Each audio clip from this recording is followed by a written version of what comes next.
దేవుని నామమునకు మహిమ కలుగునుగాక. మన ప్రభువును రక్షకుడైన యేసుక్రీస్తు నామమున మీ అందరికీ శుభాభివందనములు తెలియజేస్తా ఉన్నాను.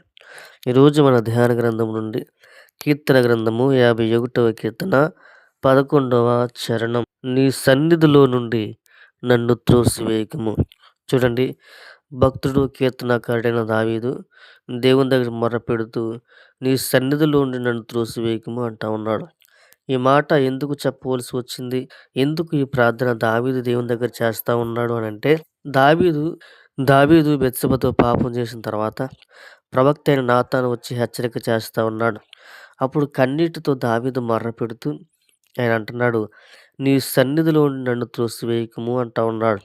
అనగా చూడండి, దేవుని మందిరములో ఉండడము, దేవునితో సహవాసము చేయటము అది చాలా శ్రేయస్కరమైనది, చాలా శ్రేష్టమైనది, దీవెనకరమైనది. కానీ దావీదుకి అక్కడ దేవుని సన్నిధిలో ఉండే భాగ్యము కోల్పోతున్నట్లు భావన కలిగింది. అంటే దావీదు దేవుని దగ్గర ప్రార్థన చేయవలసి వచ్చినప్పుడు తన హృదయము దేవునికి దూరంగా అనిపిస్తూ ఉంది. తన హృదయములో నేను చేసిన ప్రార్థన దేవుడు అంగీకరిస్తాడా? నా విజ్ఞాపన దేవుడు అంగీకరిస్తాడా? అని భయపడుతూ ఉన్నాడు.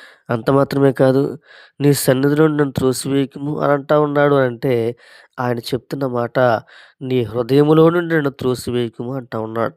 అంటే ప్రభువా, నేను చేసిన తప్పిదాన్ని బట్టి, నేను చేసిన పాపాన్ని బట్టి ఒకవేళ నువ్వు నన్ను అసహించుకుని నీ హృదయంలో నుంచి నన్ను నెట్టివేస్తావేమో, దయతో అలా చేయొద్దు ప్రభువా అని భక్తుడైన దావీదు దేవుని దగ్గర మొరపెడతా ఉన్నాడు.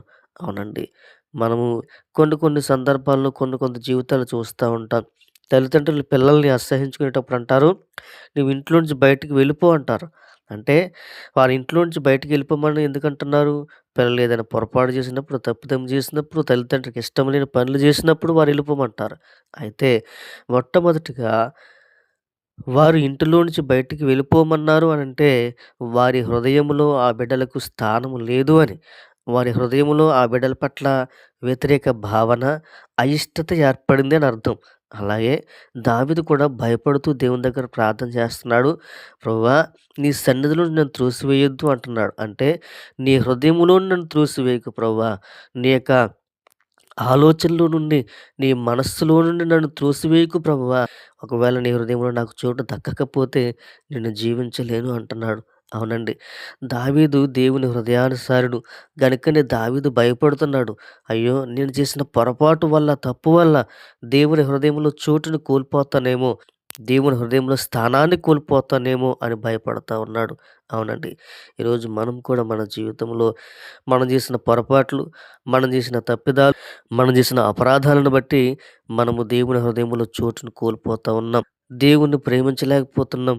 దేవుని ప్రేమను పొందుకోలేకపోతా ఉన్నాం. గనుక మనం చేసిన పాపాలు దేవునికిని మనకును దూరాన్ని ఏర్పాటు చేస్తున్నాయేమో, దేవునికి మనకును ఎడబాటు తీసుకొస్తున్నాయేమో, మరి ముఖ్యంగా దేవుని హృదయంలో స్థానాన్ని మనం కోల్పోతున్నామేమో. కాబట్టి దేవుని బిడ్డలుగా మనం చేసిన పాపము దేవునికి మనకి దూరాన్ని ఎడబాటును తీసుకొచ్చేదిగా ఉండకూడదు. అలా ఉండకూడదు అంటే ఇహలోక సంబంధమైన పాపాన్ని అసహించుకొని దేవుణ్ణి ప్రేమించి దేవుని హృదయంలో చోటును సంపాదించుకునే వారిగా మనం ఉండాలి. దావీదు అదే భయపడతా ఉన్నాడు. ప్రభువా, నీ హృదయములో నేను స్థానాన్ని కోల్పోతానా? నీ చేత నేను అసహించబడతానా? నీ చేత నేను తృణీకరింపబడతానా? దయతో అలా ఉండకూడదు. దయతో నన్ను క్షమించు, నన్ను మన్నించు అని భక్తుడు ప్రార్థన చేస్తున్నట్లు మనం చూస్తున్నాం.